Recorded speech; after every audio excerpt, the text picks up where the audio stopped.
दोस्तों, कल से ये खबर की चर्चा बहुत हो रही है कि जब दुनिया भर के ग्लोबल लेंडर्स ने अडानी की कंपनी को कर्ज देने से मना कर दिया, तब उस वक्त भारत सरकार के कहने पर एलआईसी ने निवेश किया अडानी की कंपनी में।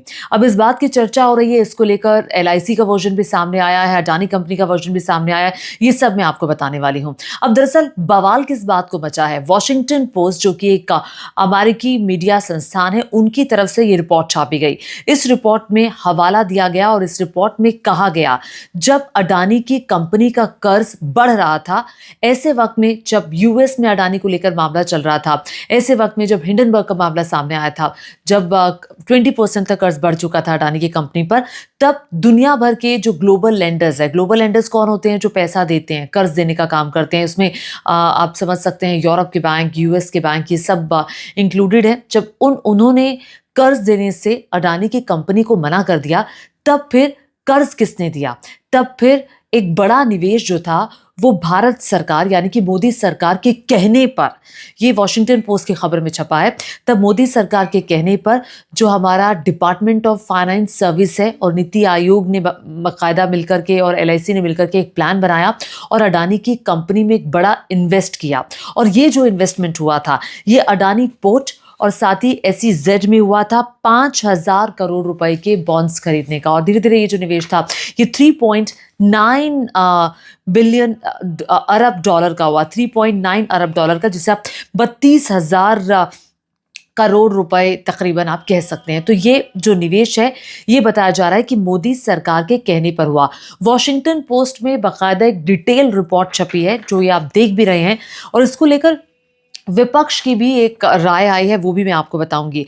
अब देखिए, इस रिपोर्ट में कहा गया है कि मोदी और अडानी को लेकर जो बड़ा खुलासा है कि साल की शुरुआत में गौतम अडानी का कारोबार कर्ज में डूबा था, उन पर यूएस में रिश्वत, धोखाधड़ी के आरोप लग चुके थे। तब यूएस, यूरोप के बड़े बैंकों ने मना कर दिया कर्ज देने से, और फिर एक योजना बनाई गई।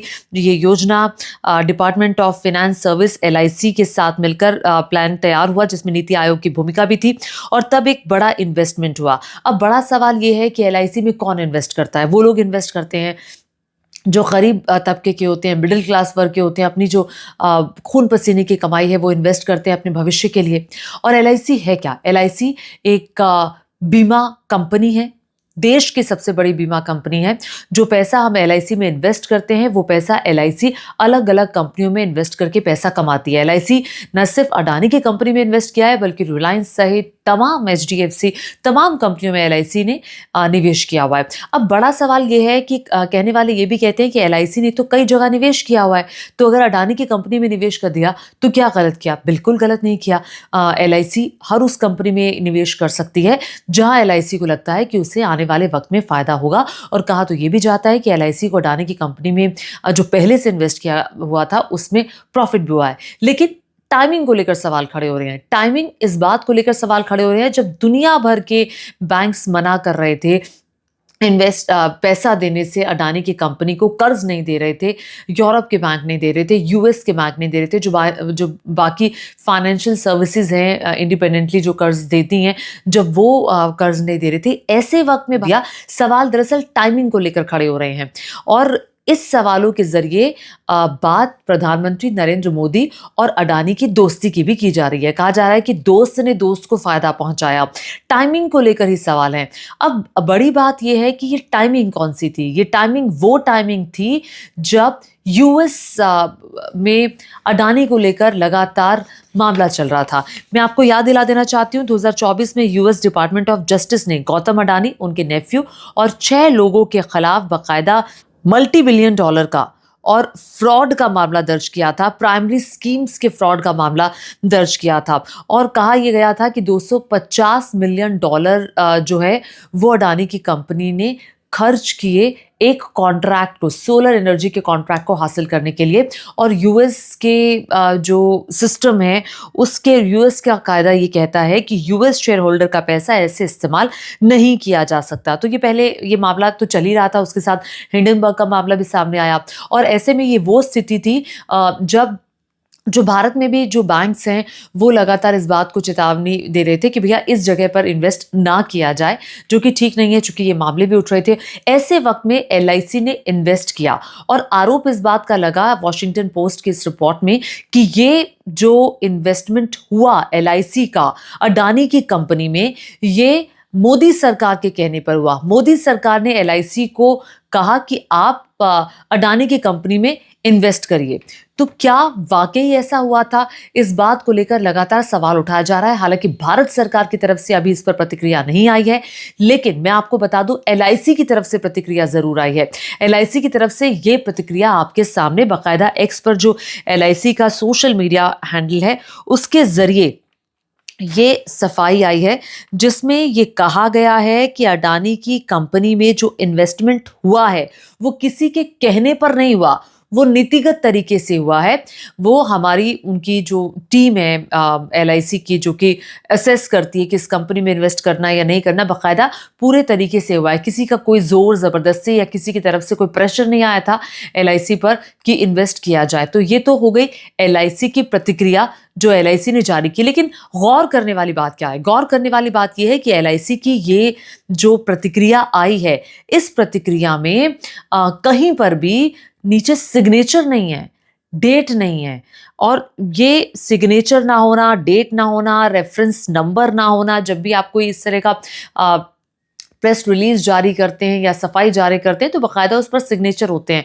तो ये नहीं करना, सिग्नेचर ना होना, डेट ना होना, रेफरेंस नंबर ना होना, तो एक सवाल जरूर खड़े करता है, जिसको लेकर कई लोगों ने प्रतिक्रिया भी दी है। और खुद रवि नायर, जिनकी रिपोर्ट छपी है वॉशिंगटन पोस्ट में, उन्होंने भी इसको लेकर सवाल उठाया है कि आखिर क्यों किसी की तरफ से इस पर तवज्जो नहीं दी गई कि सिग्नेचर या फिर डेट ही डाल दी जाती। तो एलआईसी ने तो कह दिया है कि आरोप झूठा है, निराधार है और सच्चाई से कोसों दूर है। इसमें कोई सच्चाई नहीं है। एलआईसी के बयान में सफाई में कहा गया कि वॉशिंगटन पोस्ट द्वारा लगाए गए आरोप जो हैं वो गलत हैं, और ये आरोप खास करके कि निवेश निर्णय बाहरी कारणों से प्रभावित है, ये बिल्कुल गलत है। इसमें रत्ती भर भी सच्चाई नहीं है। ये एलआईसी की तरफ से बाकायदा कहा गया है। हालांकि मैं आपको ये बता दूं कि अडानी कंपनी की तरफ से भी प्रतिक्रिया में ये कहा गया कि जितना भी कुछ हुआ है, कुछ भी रॉन्ग डूइंग नहीं हुई, कुछ भी गलत नहीं हुआ। ये कहा गया कि एलआईसी कई सारे कॉरपोरेट कंपनीज में इन्वेस्ट करती है और कोई खास treatment Adani company, Adani group के साथ नहीं किया गया। एलआईसी ने खुद निवेश किया है। अब जो एलआईसी का नॉर्म है उसके मद्देनजर निवेश किया गया है और हमारे साथ हमें कोई स्पेशल ट्रीटमेंट इस इन्वेस्टमेंट के लिए नहीं दिया गया। लेकिन अभी तक भारत सरकार की तरफ से प्रतिक्रिया नहीं आई है। अभी तक भारत सरकार का फाइनेंस सर्विस उस डिपार्टमेंट की तरफ से प्रतिक्रिया नहीं आई है जहां के लिए कहा जा रहा था कि जिन्होंने पूरा प्लान तैयार किया, डीएफएस की बात आ रही है, नीति आयोग के साथ मिलकर, एलआईसी के साथ बैठ करके, कि कैसे इन्वेस्टमेंट करना है ताकि जो एक इन्वेस्टर है जिसने अडानी ग्रुप में इन्वेस्ट किया हुआ है उसका भरोसा कंपनी पर बना रहे और अडानी ग्रुप को ज्यादा नुकसान ना हो। तो ये कुल मिलाकर के प्रतिक्रिया है। लेकिन अब विपक्ष क्या कह रहा है इसको लेकर, कांग्रेस पार्टी क्या कह रही है उसको लेकर, आइए कांग्रेस पार्टी की प्रतिक्रिया भी मैं आपके सामने रख देती हूं। तो ये पूरा मामला जो है मैंने आपके सामने रख दिया, बाकी आप पर निर्भर करता है कि आप इस खबर को कैसे देखते हैं। तो कांग्रेस पार्टी कह रही है कि नरेंद्र मोदी अपने परम मित्र अडानी के लिए कुछ भी कर सकते हैं, वो देशवासियों की गाढ़ी कमाई को दांव पर लगा सकते हैं। अब ये बात वॉशिंगटन पोस्ट की खबर में सामने आई है। जब अमेरिका में अडानी पर घुसखोरी के मामले में केस हुआ तो दुनिया भर के बैंकों ने कर्ज देने से मना किया। तब मोदी सरकार ने एलआईसी पर दबाव बनाया, आदेश दिया कि एलआईसी अडानी की कंपनियों में $3.9 बिलियन का निवेश करे। मतलब एलआईसी करीब 34,000 करोड़ रुपए अडानी को दे दे। इसके लिए एलआईसी में लगी आम लोगों की गाढ़ी कमाई एक झटके में अडानी को सौंप दी गई ताकि अडानी धंधा बढ़ाकर अपना कर्ज उतार सके। एलआईसी से ये निवेश जबरन करवाया गया, जबकि एलआईसी पहले ही अडानी के शेयरों में निवेश कर अरबों का नुकसान झेल चुका था। ये पैसा देश की जनता का है, लोगों की खून पसीने की कमाई का है, जिसे नरेंद्र मोदी अपने मित्र अडानी को डूबने से बचाने पर लुटा रहे हैं। ये दिखाता है कि नरेंद्र मोदी को देश की जनता की परवाह नहीं है और दिन रात वो सिर्फ और सिर्फ अपने दोस्त के लिए ही काम करते हैं। तो ये जो प्रतिक्रिया है कांग्रेस पार्टी की, आम आदमी पार्टी की तरफ से भी एक्स पर इसको लेकर पोस्ट किया गया। पोस्ट आपके सामने, अपने दोस्त के लिए पूरे देश को बर्बाद कर रहे हैं मोदी। अमेरिकी अखबार वॉशिंगटन पोस्ट की खबर के अनुसार मोदी सरकार ने मई में एलआईसी पर लगभग 32,000 करोड़ रुपए अपने खास दोस्त अडानी के कारोबार में लगाने का दबाव बनाया। जिस एलआईसी को गरीबों की सुरक्षा के लिए बनाया गया था, आज उसी का इस्तेमाल मोदी जी के खास दोस्तों के नुकसान की भरपाई और उनके कारोबार को बचाने के लिए किया जा रहा है। तो कुल मिलाकर के ये जो प्रतिक्रिया है ये आम आदमी पार्टी की है। मैंने आपको ऑपोजिशन की प्रतिक्रिया से भी अवगत करा दिया और उसी के साथ ही मैं आपको दिखा देना चाहती हूं कि रवि नायर, जिनकी रिपोर्ट छपी है वॉशिंगटन पोस्ट में, उन्होंने कहा है कि the Modi government asked LIC to invest 25 to 30,000 crore in Adani group companies whose combined gross debt exceeds 3.1 lakh crore rupees as on 30th September 2025. तो LIC उस पर अग्री हुआ। इज इट ट्रू और not, that's what we should be discussing. सिर्फ इस बात पर हम चर्चा करना चाहते हैं कि क्या ये सही है या नहीं है। क्या मोदी सरकार के कहने पर LIC ने इन्वेस्ट किया, वो भी तब जब अडानी ग्रुप पर कर्ज बढ़ रहा था। ऐसे में एक रिस्क फैक्टर जो था वो लोगों की कमाई का था। अगर मान लीजिए ये पैसा डूब जाता या फिर